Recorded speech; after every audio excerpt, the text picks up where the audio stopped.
Hi everybody, this is Carrie Mubarak at wooing-nature.life. Welcome to the Art of the Deck.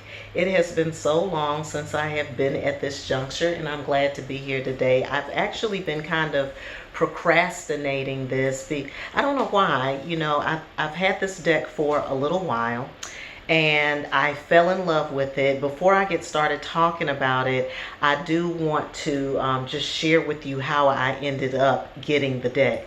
So I had fallen upon Manzel B's deck, I think on Etsy or something. Maybe somebody had told me about it, whatever. I went and I looked at the deck. This is before he had the holographic deck, so if you're familiar with his work, he had like a regular tarot deck, and then I think he put out a second tarot deck, and then after that there was the holographic version of the first deck. So when I found out the holographic version was out there, I was like, oh my God, I have to have it. I went to Instagram and there were none left. Almost immediately they were gone. Okay, and this is not an inexpensive deck, but they were gone. So right away I knew that this artist was somebody that we need to pay attention to and focus on, and also to lift up in the tarot world.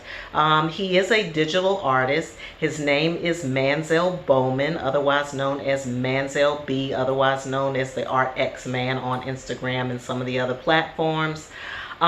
He is right now in upstate New York. I don't know if that's where he is from, but he is a digital artist. He does some incredible work, not to exclude his work with the tarot. And so he's done 2 tarot decks. It is Manzel's Tarot and then Manzel's Tarot 2.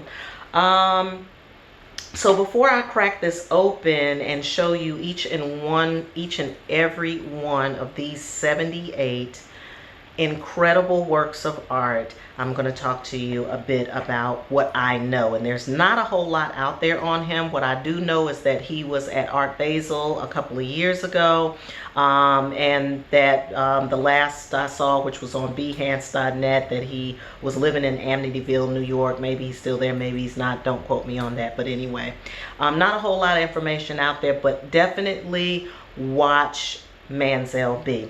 So, let's see. He is a digital artist. I said that already. His work is afro-futurist. What does that mean? It takes people of the African diaspora and places them into the future. So those people who are into sci-fi, anybody into Octavia Butler, and then of course if you're into afro-futurism, afro-punk, and let's see what else, anything else like that, you will love this artist and love the deck. The article that I read, which was in okafrica.com, was on okafrica.com. Alicia Akwaye, and I hope I'm not mispronouncing your name, Alicia, but she had a quote which I thought was perfect. She says, "His images are so detailed, so enticing, that one can gaze into and create a mental story to accompany his visually arousing pieces."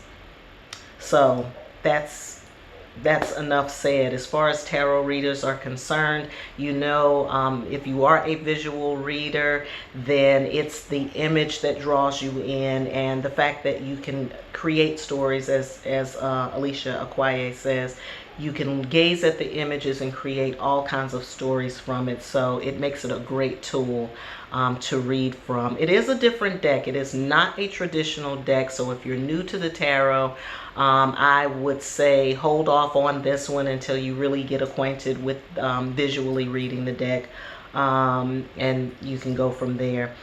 Manzel says that he uses art as a tool for Black empowerment. And from what I've read of interviews of his, the idea is that we as American people have this very distorted view of African people of African descent living in our culture. And what he's doing is sort of just putting African people or people of African descent in the positions that he feels like they should hold. This is to debunk the stereotypes, and he says that he creates scenes to counter that American normative.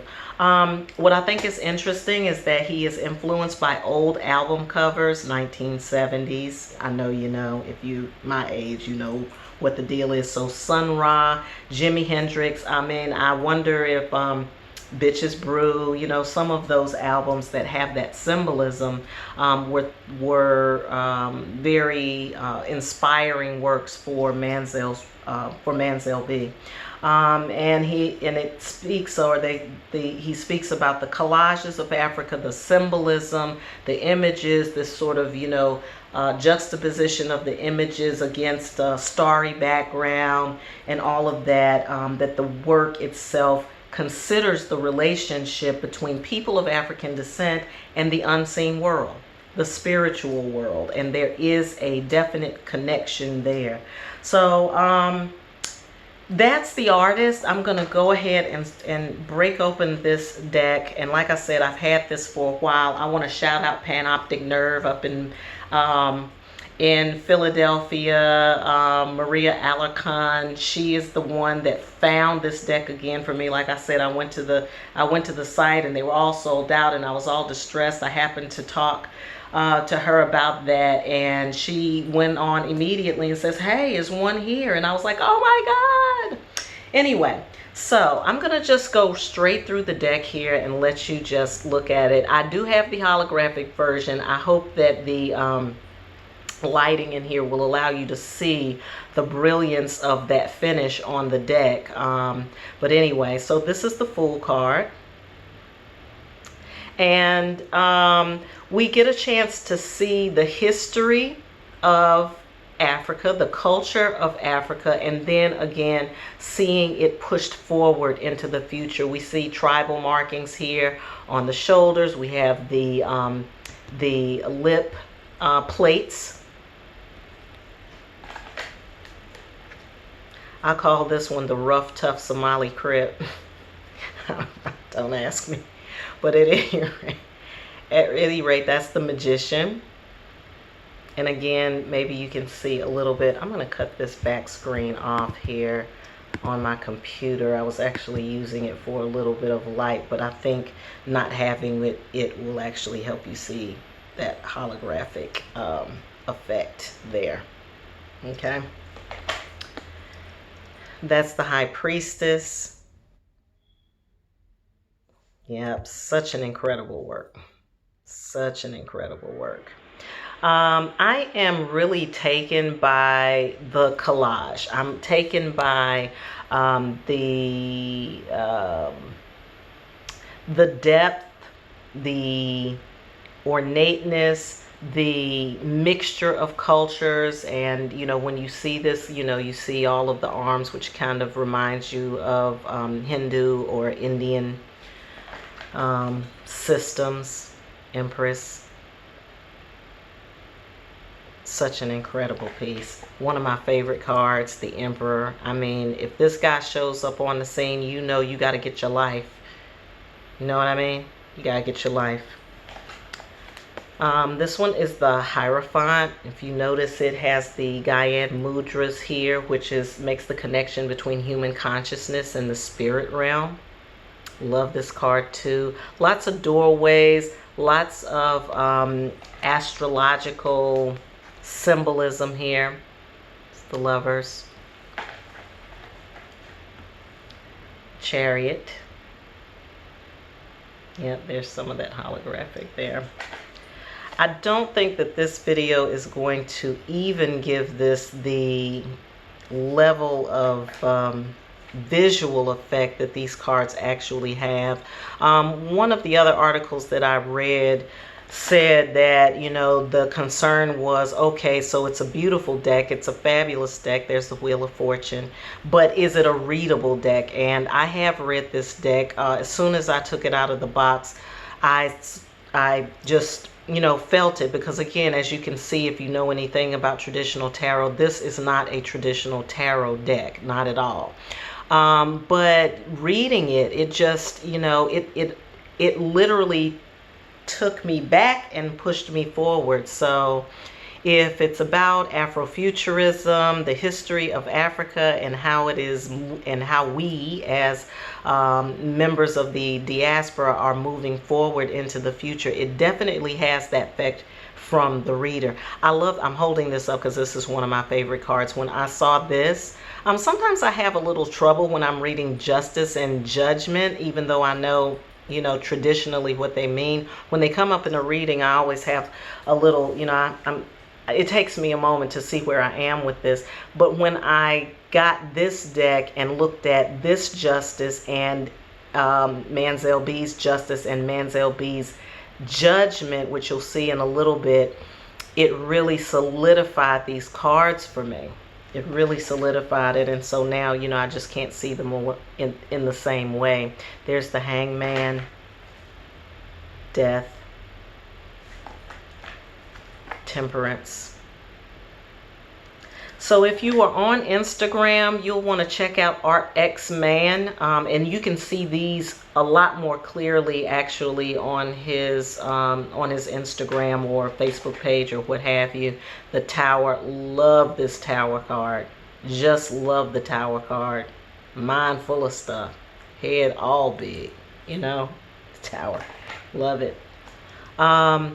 You can actually see these cards a little bit better than what I can show you, but this will just kind of give you an idea of how he has digitally remastered the tarot deck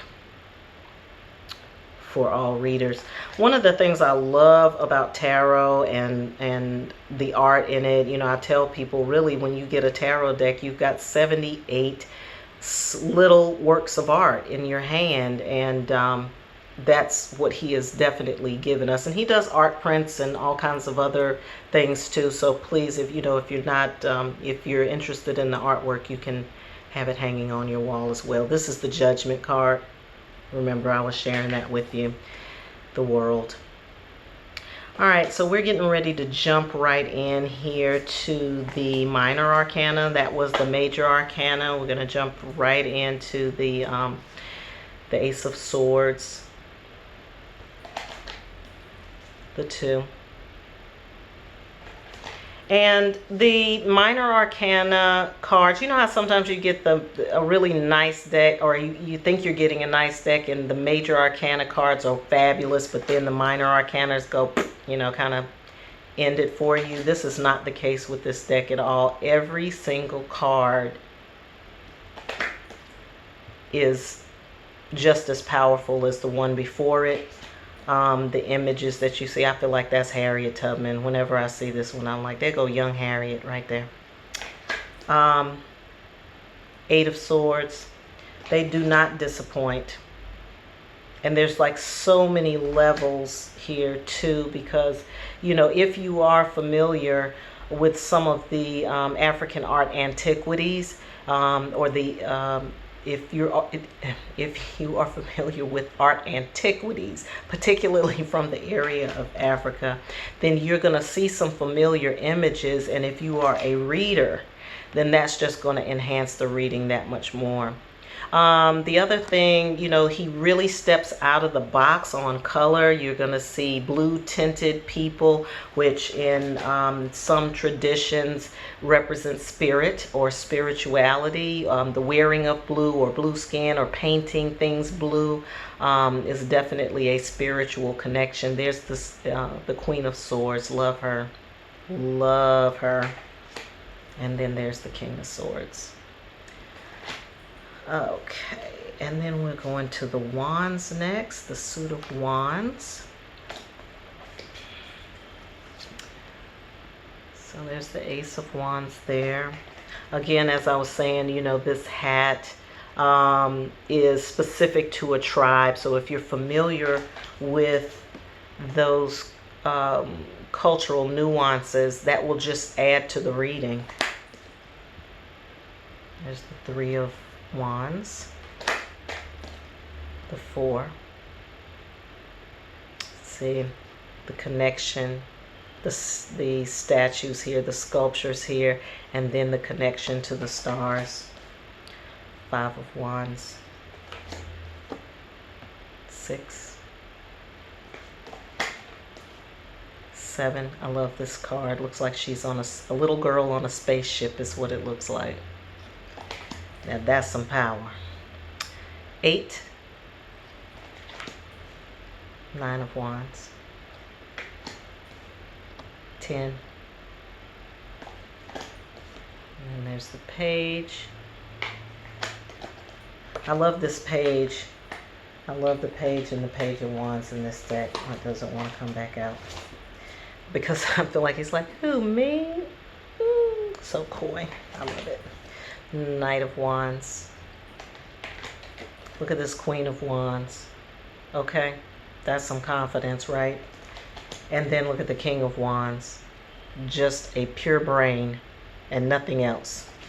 I love that. So again, you know, even with that, you know, there's this idea that African American people are not brilliant, and that card just shows the brilliance.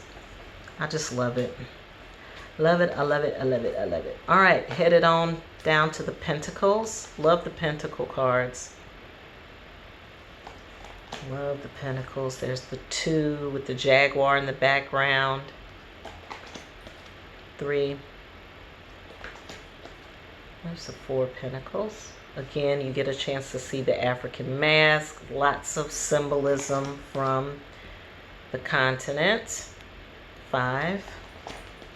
6. 7. 8. Look at her stirring that pot. 9. This is another one I really love. Is that doorway coming out of nowhere, opening up for you. 10 of Pentacles. There's the Page. Knight. Again, more African masks and cultural symbolism here. Queen of Pentacles. She's serious. She's got amethyst on top of her head. And the King of Pentacles here, sitting on top of the world. All right, this is the Suit of Cups. Look at that Ace of Cups there. There's the 2 of Cups. I really like this card because typically the 2 of Cups, it's shown with 2 people, 2 lovers, you know, something of that effect. But in Manzel, it's almost like self-love here. It's a centering effect to the 2 of Cups that you don't normally see in a tarot deck. 3 of Cups. Love that one. The 4 of Cups. Look at that eye. That's a healing hand there. 5 of Cups. 6 of Cups. There's the 7. 8. 9. 10. And then there's the Page, the Knight, the Queen. I love this Queen of Cups. Look at this. I hope you can see it. The Queen of Cups, she's facing forward, but on top of her head is another face that's looking up. Now, if that isn't a spiritual woman, I don't know what is. And then the last one of the deck is the King of Cups.